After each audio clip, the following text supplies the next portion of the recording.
Hey guys, welcome to episode 16. Today we're going to be doing a bit of a shorter run, a bit more edited than usual. And overall, we're not going to be accomplishing a whole lot. We will have a couple awesome combats as well as some sprucing up of the ship. I did a bit of a information gathering session in the Discord for the previous episode about our thumbnail, and one of the Discord members named Frostbite was kind enough to let me know I should definitely improve the aerodynamics of the blimp. So we're just going to go ahead and get that done, and that'll be our first order of business. So, Frostbite, if you're watching, we're doing this for you. But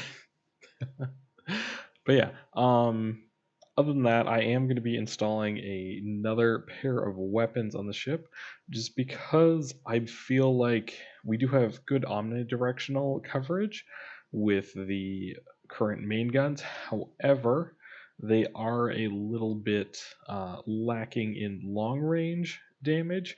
And yeah, so we're just onto the back of the ship now. But yeah, so I just felt like we needed one more gun at least, like just one more thing, just to make things a bit more even with any long range opponents. And we're just working away at those aerodynamics. But yeah, I'm not sure what the long term goal for this blimp is. So if anybody has any ideas, let me know in the comments. I'd love to know what you guys would like to see on the ship itself. And we are on the lower area. And as you can tell, I am doing post commentary, which I know I haven't been doing for a little bit. I prefer live commentary usually, but for this one, just due to the fact that we're going to be doing a lot of cuts and everything, I just figured post would probably be the best thing to do. Man, I really go all out on just triangles everywhere, don't I?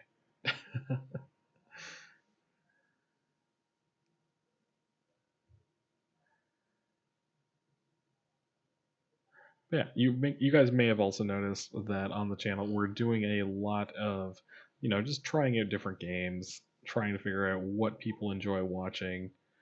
Yeah, feedback's always appreciated.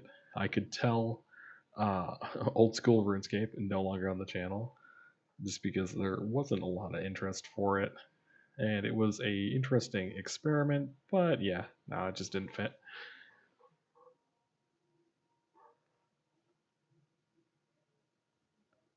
And if anybody can comment what the error that was just visible on screen is, let me know, and we will be fixing it later on in the video. But if you caught that and you know what it is, well, I don't really have a prize to give you, but we'll see.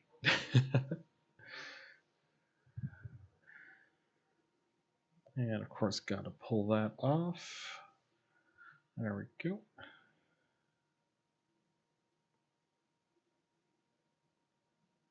Yeah, much sleeker, much more aerodynamic, I'm sure. Not entirely sure what effect that has. I should probably, now that I think about it, replace all these wooden grates with metal ones just to match. But I mean, like, I don't want the entire ship just a solid ball of metal.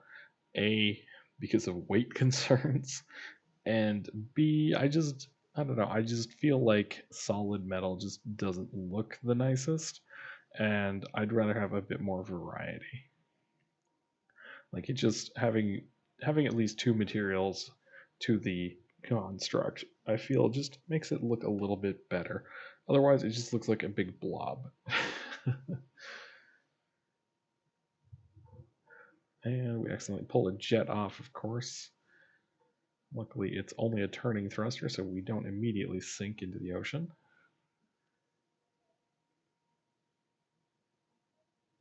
There we go.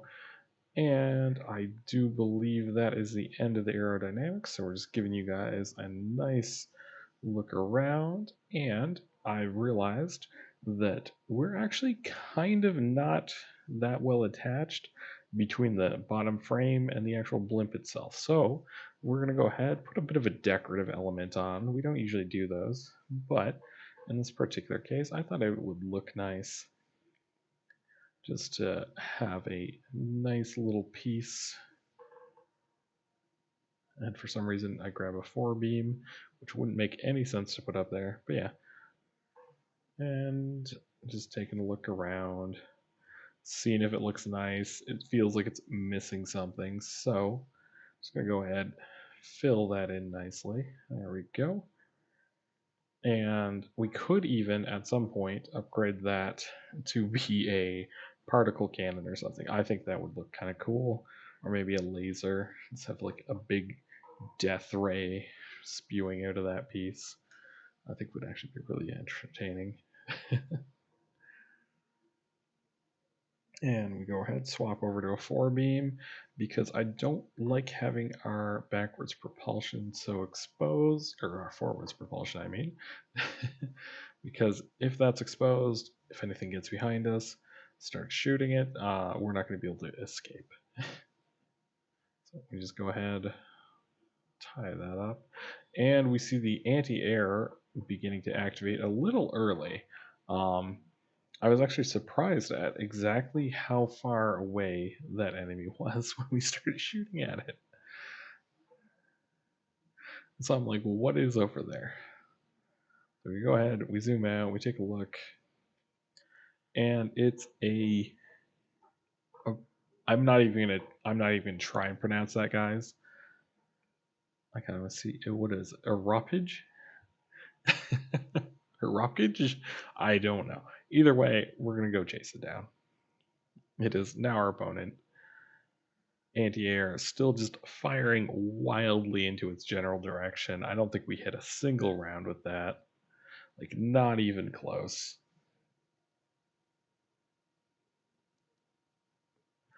And let's get the missiles off and running. See if we can't just take it down with those. Now, I'm pretty sure that's its firing at us. I'm pretty sure.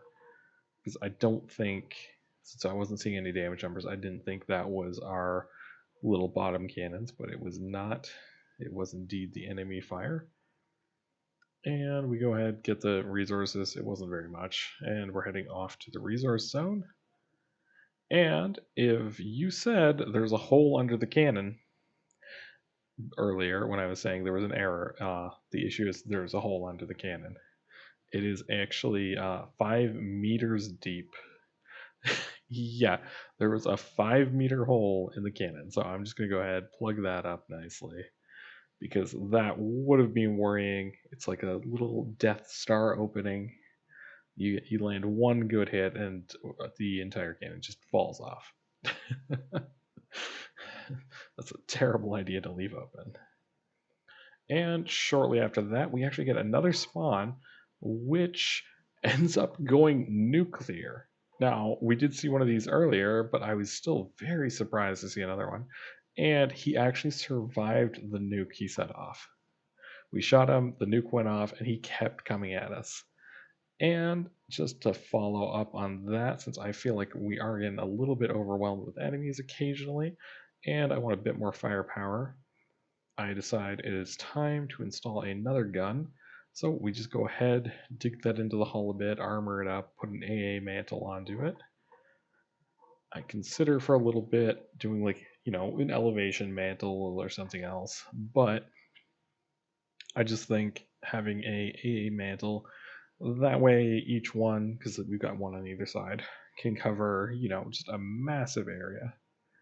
And we put a break on it, that way we don't have as much cooldown.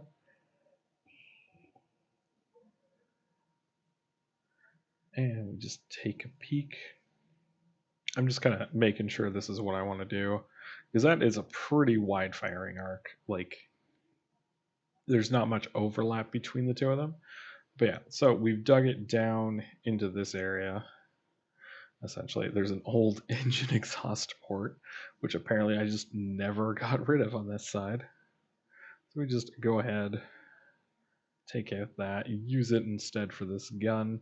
So we now, kind of worryingly, now that I actually think about it. Because those are our turreted guns right there. So we've actually got the insides of 4 APS cannons in this particular room, which is on the very bottom of the ship. So we do have a 3-meter thick hull at this point, but I might still want to increase that just because it feels a little on the risky side. So I end up designing this one to be a bit different because I want a lot of gauge increasers, bring it up to 500 millimeter. Because unlike the other ones, which I want to be extremely fast firing and just pepper the enemy with little shells, I want this one to be not quite as fast, kind of not slow per se, but it just doesn't have to be lightning fast. And just set it up to fire large shells that when they hit are going to hurt the enemy. So we just go ahead, get that set up. 4-meter racks. And I realize it's connecting weirdly, so I'm like, let's fix that maybe.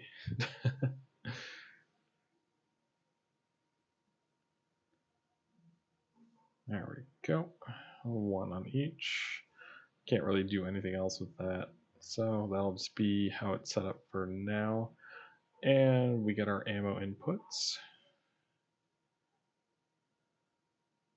Yeah, so I'm not overly sure if I like the type of bullet I end up setting up with these. I think I go with heat. So they're really good against, heavy armor, but they're not so good against the lighter targets. But considering it's our big gun, and in the cases where we're going to be fighting with this particular weapon, it's going to be the larger opponents. Yeah, so it's not like a bad pick, but I think I could probably come up with something a little more effective. I also see a little piece of wood over there in the corner, which I didn't notice while building, but that's mildly concerning. I should probably get rid of that. Wood is generally not what you want to see in these builds, just for armor purposes. But yeah, so I'm just figuring out exactly how I can set this up.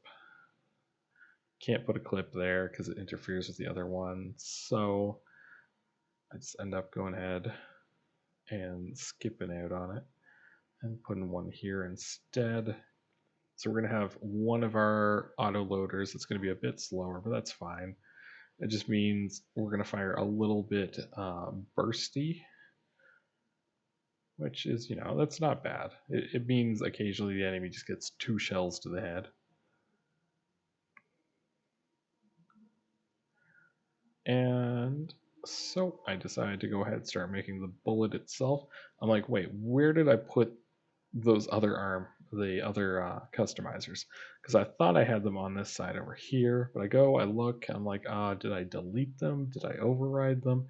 Did everything build properly? And I just have utterly lost track of it. So I'm like, where's the shell or the other one?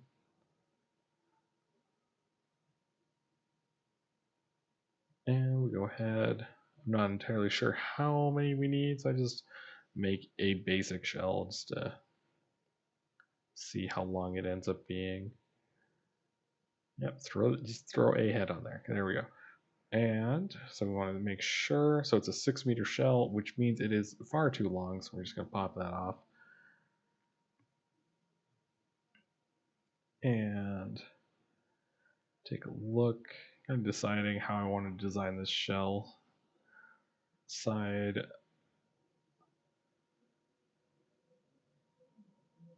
Take some time. You gotta read things, guys. You always gotta make sure to read. Otherwise, you're just gonna get confused. So we go ahead, pull a gunpowder casing off, put the tracer on, and I'm just thinking, well, I don't want this to actually be solid warheads. But we do seem to have a thing on this ship for explosives. So let's just continue that trend, but we're going to do it a little differently with the shaped charge head. Consider squash for a little bit, and then like, interior spalling. That means that we'd be hitting air pockets. I don't think we do that too often. And if we do, the chain guns are just going to rip that apart anyway. So charged head it is. Should probably customize the penetration factor on that, but honestly, I don't know what that does yet. Yeah, so we end up running with this. Man, I stared at this shell for a while. I think that, no, okay. Okay, I was gonna edit that out. So we go ahead, we set all of them to this. There we go. We go over to this one, set it all to that one as well. And we see our first shell pop in. Get kind of confused why the shell isn't popping in on this one, but it's just a timing thing, it's fine. And we end up on each cannon having a 5.3 RPM firing rate. So let's just go ahead, take a look at them. Beautiful 500 millimeter guns. They are huge.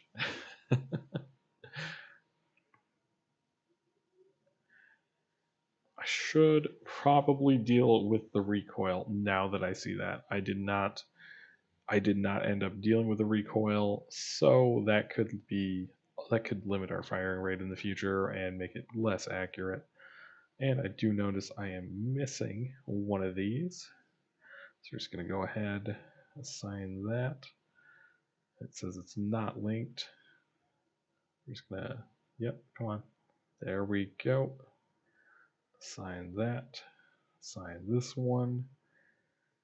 For some reason, just derp out on how to assign things. Kind of experimenting with not hitting the button, see what happens.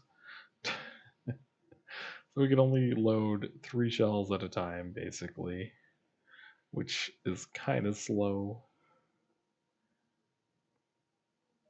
But yeah, so it's for now reading 6.2 RPM, but when we get back up to the surface, it ends up reading 5.3. So we just go ahead, take a look around, find a little piece in the armor that we can actually fix up. So we go ahead, patch that up.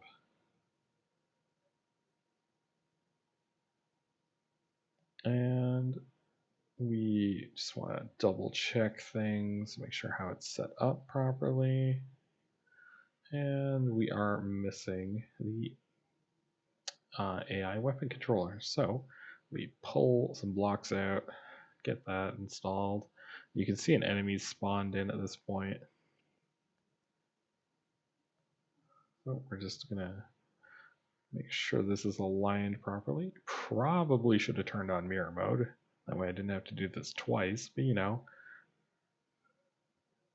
always gotta think of it afterwards, otherwise it doesn't count. So get that 3-meter block in there. And a swing and a miss. And pull that off. Got 3-meter out already, so just huck it in there. AI, weapon controller. Should probably put fail safes on these just so that they don't, like, you know, shoot us. But not thinking about that right now. We'll deal with that later if it becomes a thing. And I suddenly notice we are getting targeted by what appear to be missile lasers, which is rather odd. So it is a marksman, which is a 2-part thing. It's a, well, not levitating. It's a suspended body atop a little raft. So I take this as a chance to test out the new gun. And of course, since we haven't dealt with that recoil, it is highly inaccurate. And I don't think we're going to land a hit. So missiles. And just take a look, see if we can land some hits. We also need to improve our detection, probably.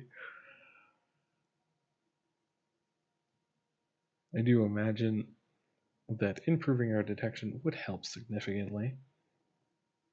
So yeah, we actually end up taking a decent number of hits, unfortunately.